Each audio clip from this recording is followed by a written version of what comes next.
and they are away.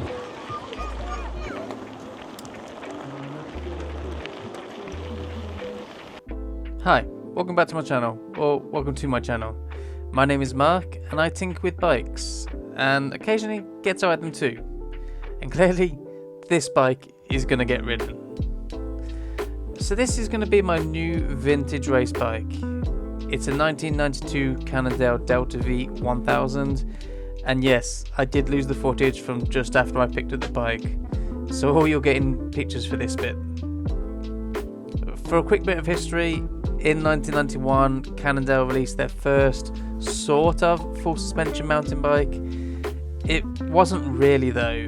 It had the EST rear end, but up front it used a Gervin flex stem. They got serious in 92 though, and released the Delta V with the 1000 and 2000 models.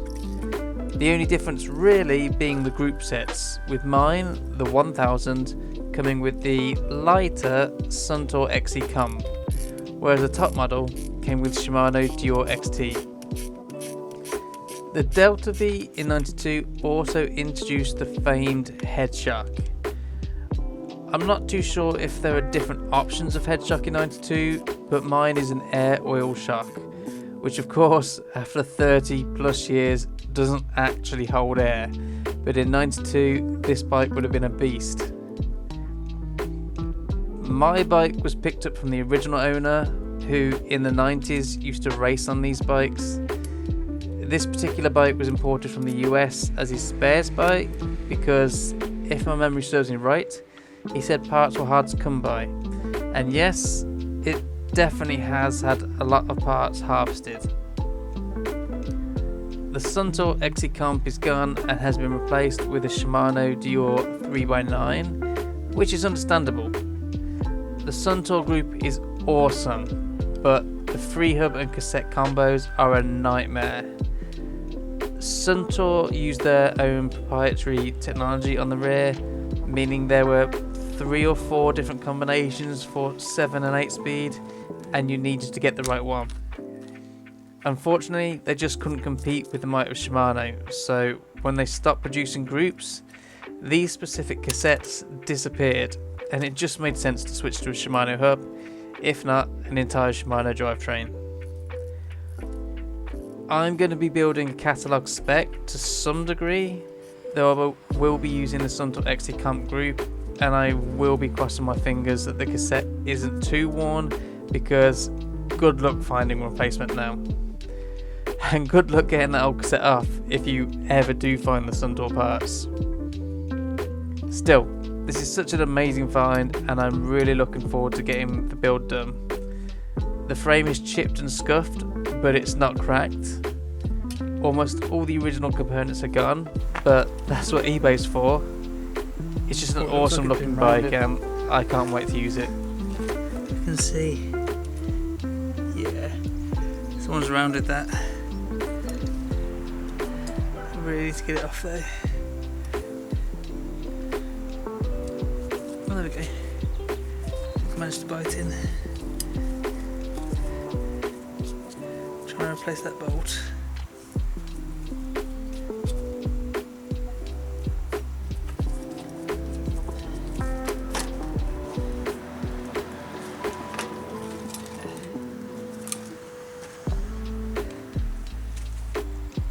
Should have a pin in there to stop it going around, but it's broke off.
Maybe it is a 5.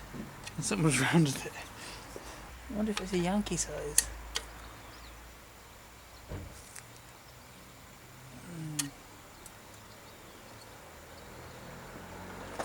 I'll have to tackle that.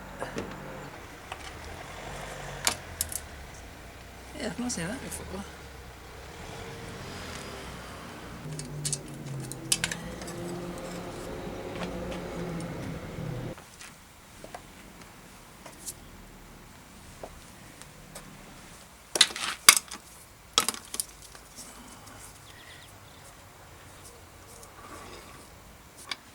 This one's got a self-extracting FSA on it.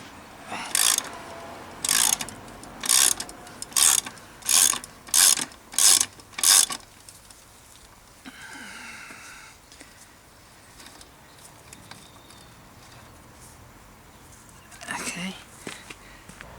I was going to say I don't know if I'm going to be able to get this off because I just took my Park Tool CCP 44 off the shelf and the end's gone missing.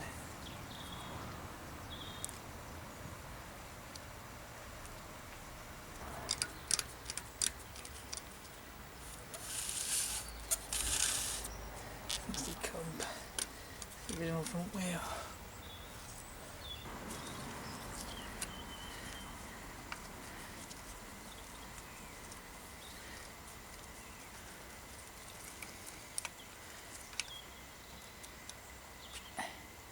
Great.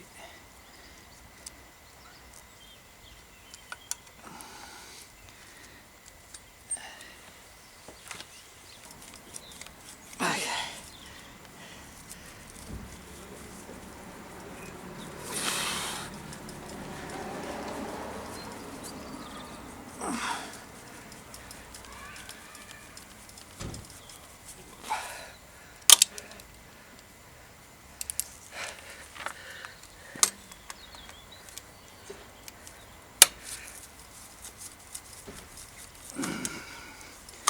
There we go.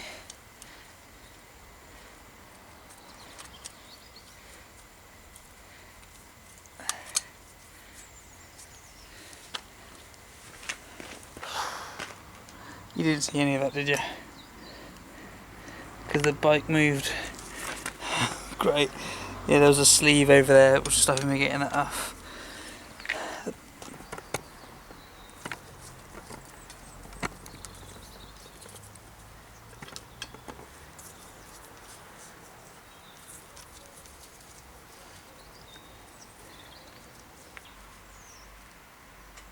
Christ.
At this point, we're suddenly switching to the rebuild. The bike has been sat hanging up in the garage for the last year or so, and I've been collecting parts. Amazingly, I found a matching wheel for the original front. The bike came with a race spec 28-hole Suntour XE Comp and Chinook CR16 combo on the front, with some very thin double-butted spokes. I did have to spend a bit of time adding a lot more tension and balance in the wheel, but it should be good to race on. The rear wheel isn't quite as fancy, but it is a Suntour Chinook combo, so it matches, visually at least. The rest of the parts are pretty accurate too. I found a set of Suntour XE Pro 7-speed thummies. They're a little crusty, but they work well. An XE Comp front derailleur, which was new old stock, and a pretty clean XE Comp MD crankset. I'm also using an XE Pro MD rear derailleur because the comp seems to be incredibly hard to find for a decent price, and I got this one slightly chipped for pretty cheap. Maybe not these ones, but for the tyres I'm going for a smoke and dart rather than a double smoke, and for the pedals, well, I completely forgot about those, so I'll fix up some clipless I have in the spares drawer. With the saddle, I'm shaving a few grams and adding a titanium Flite, but I'm keeping the X-Lite bar ends to add the grams back on. Man, that's crazy. The suspension is the interesting bit though. I do have a service kit for the Rtichey Genesis, but I'm not touching that in this video. It works and holds air, and I was in a bit of a rush to get this bike built for the race. I'm also not surfacing the awesome bottom bracket style pivot because I can't for the life of me get the bolts out at the moment. And the headset is also going untouched because it uses special sealed bearing races that I need to check the sizes of. Finally, the Headshok. Well, word on the street is, the general rule is, if it works, then leave it. And mine is moving freely and the dampening lockout works, so I figured it was good. Apart from that, the frame had a good clean down off camera and came up nicely, so once the build is done, it should be ready to race.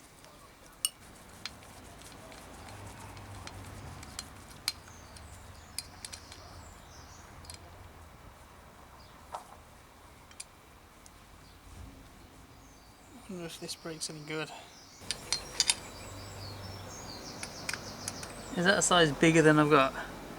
I've only got 17.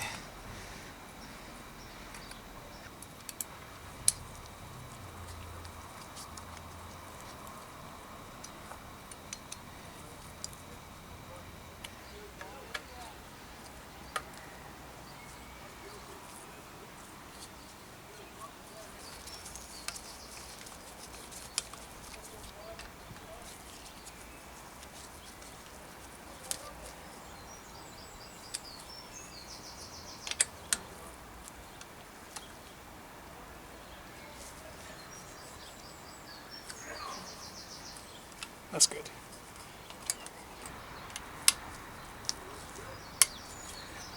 Oh yeah, I need to change that bolt, don't I?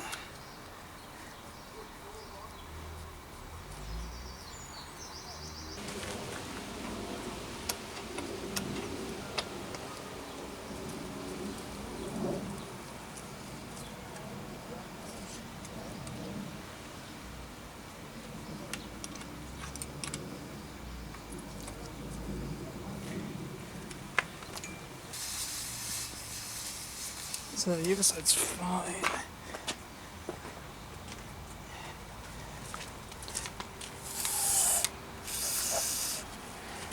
And this side though, got a little chewed up.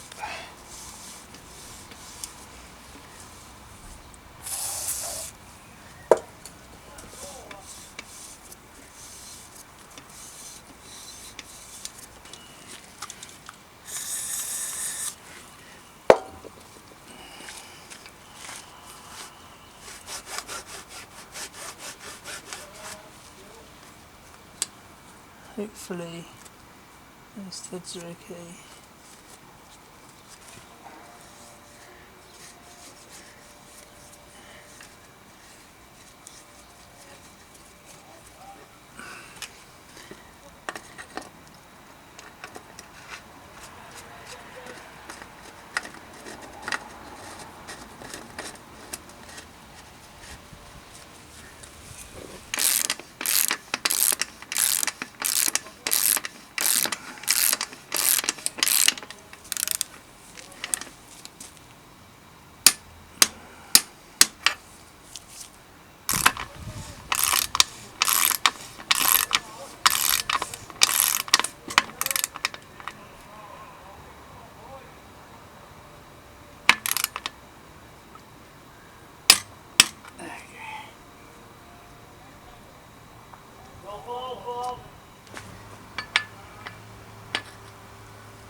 Dinner time.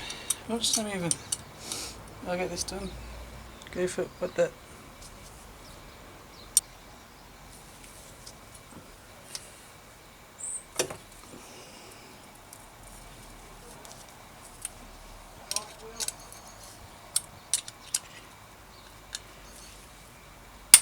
Ow.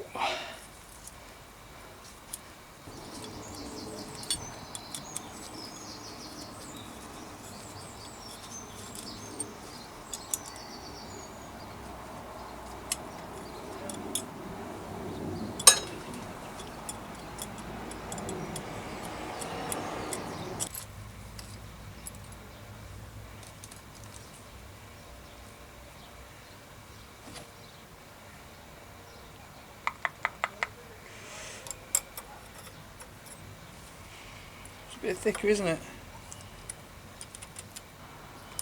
Oh dear.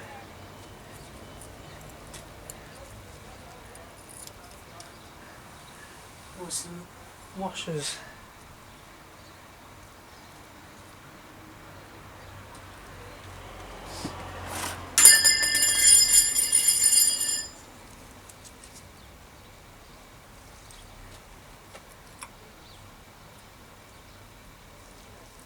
One, two,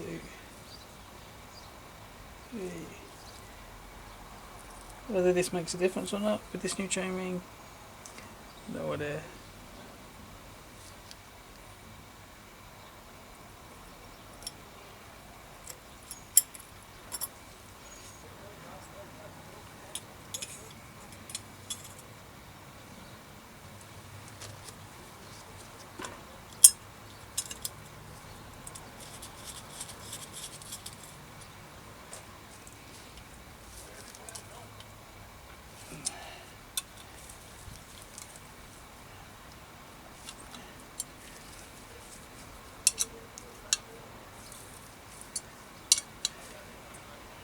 Okay.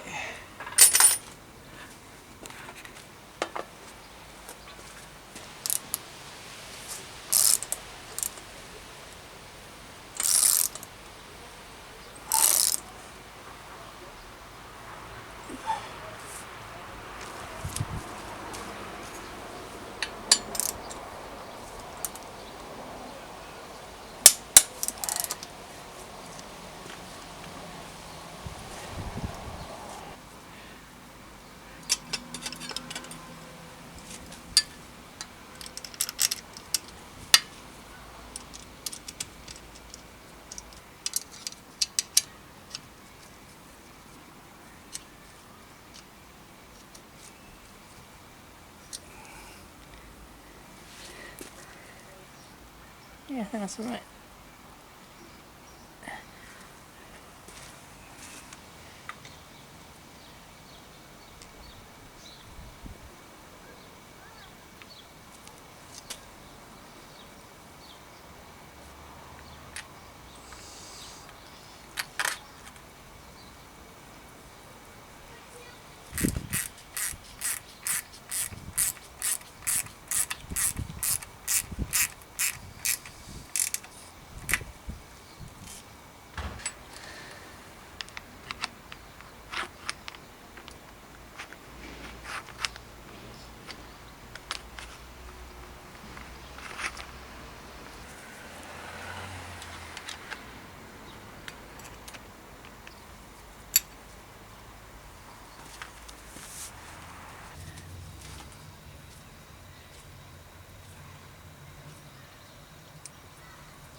Can I get these out?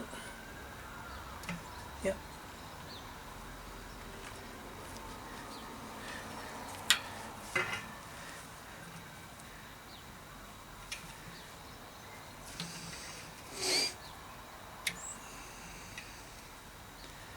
Okay.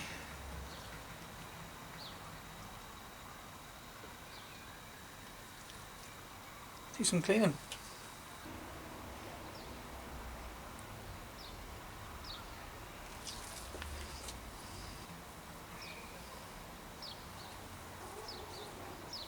6,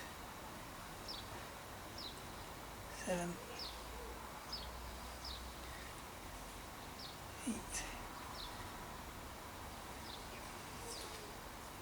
9, and 10.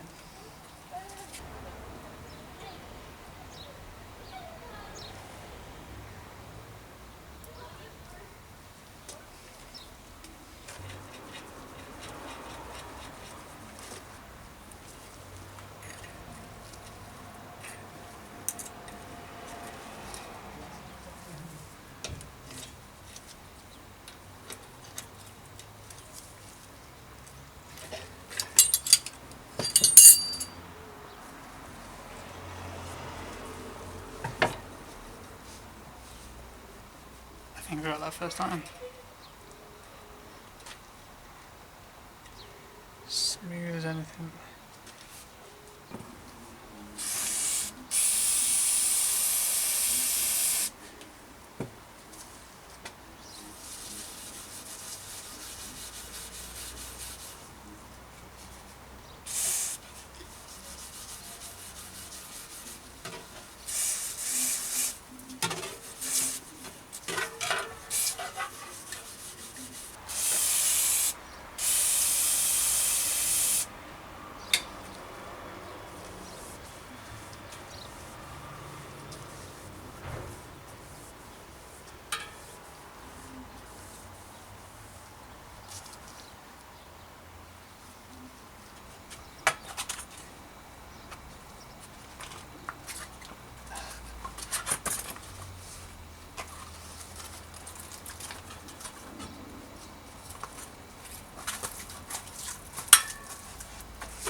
Almost there. Almost there. There we go.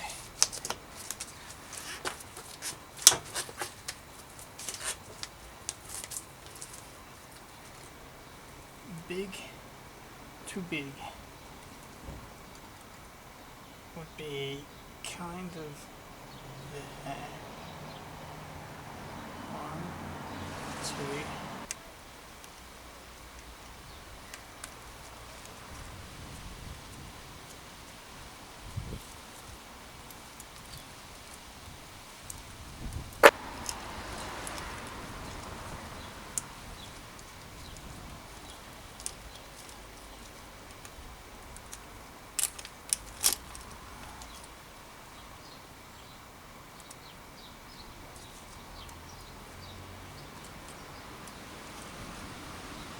Even that's not the best.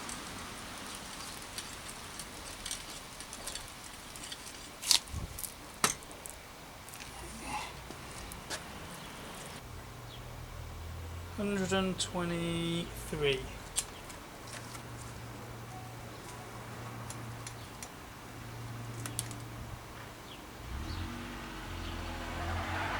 $120. Okay, it's not that far out.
There we go.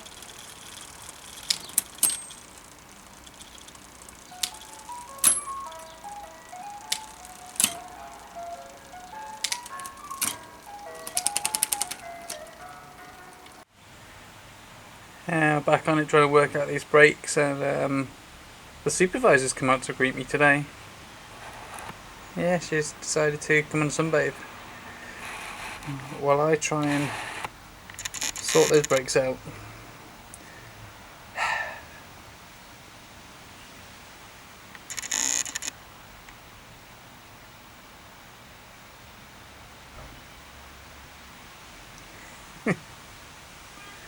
Tovi!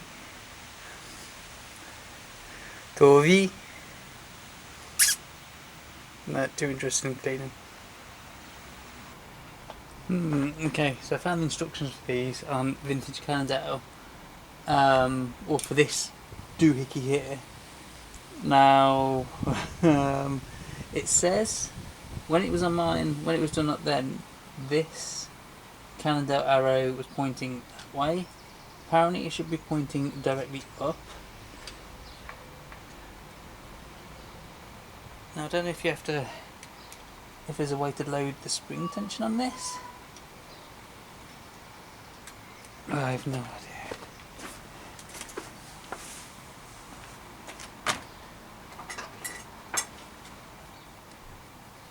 I gotta, anyway, you gotta make that point up, and then something you like, you've gotta get your pads to where you want them, attach to this, pull this through so it's tight. Also, this arm needs to be weak, this arm needs to be strong. So you're meant to set, sort of, if you're using Shimano, I think it says something like you're meant to set this arm to max tension and this arm to minimum tension for some reason, no idea.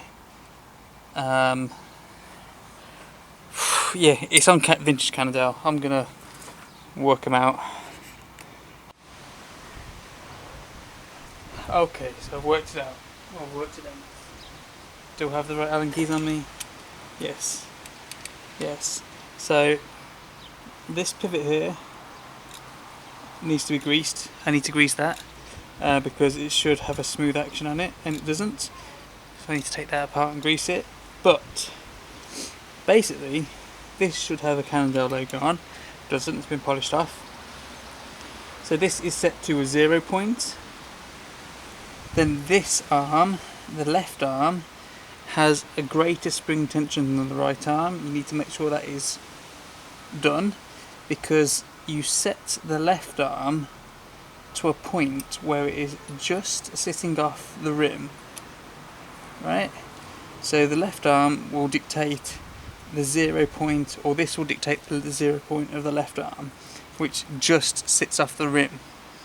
Then when you put the cable through and adjust the right arm, basically any cable tension that you put on at the lever apparently only just affects this arm, because this is controlling this.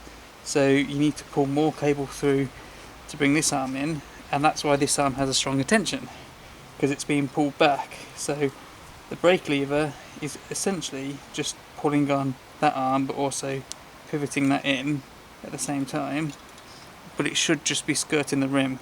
So at the moment, if I was to do that, that's kind of way too much for it to be moving. It wants to be just on the rim. So I will be pulling that cable through once I've greased that up.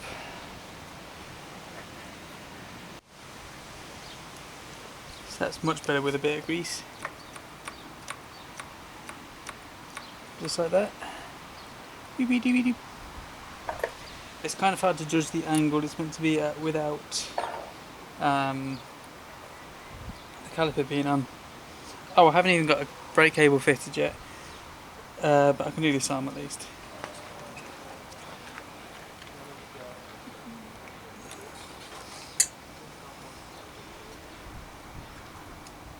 So that's too far away from the rim.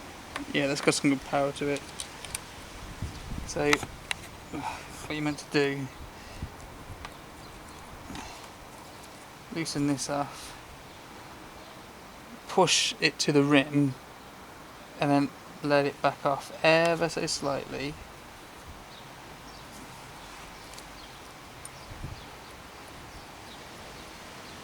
Okay.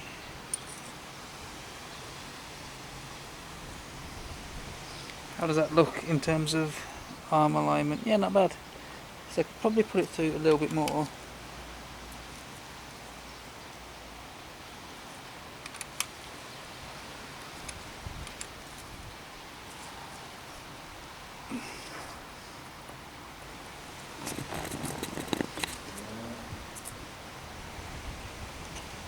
Okay, so that's my starting point, that's my 0 point. So now when I put the cable in, all I've got to do is adjust this other arm, in theory. So in theory, with this arm weaker than the other arm, as long as the nut doesn't strip out again, pull this through. I need to check the brake pad alignment.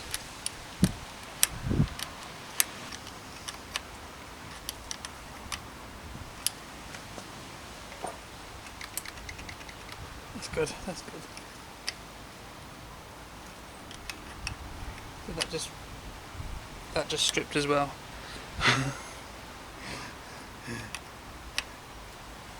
Yeah. That nut stripped. Well, brake setup problems aside, she's good to race. Setup of those Force 40 brakes was something new to me, but I hope I've explained it well enough there. They're actually really simple once you understand them, and they seem to be a good strong brake. Well, that is when you ignore the old cable lock nut stripping out. Fortunately, I had some M5 Nylocks to replace them with, and they didn't come apart in the race, so I will officially say the brakes are good. The drivetrain is also pretty good too. Surprisingly, after 30 odd years, the cassette handles a new chain almost perfectly. There is some slipping, which is annoying, but if you manage the gears right, it works.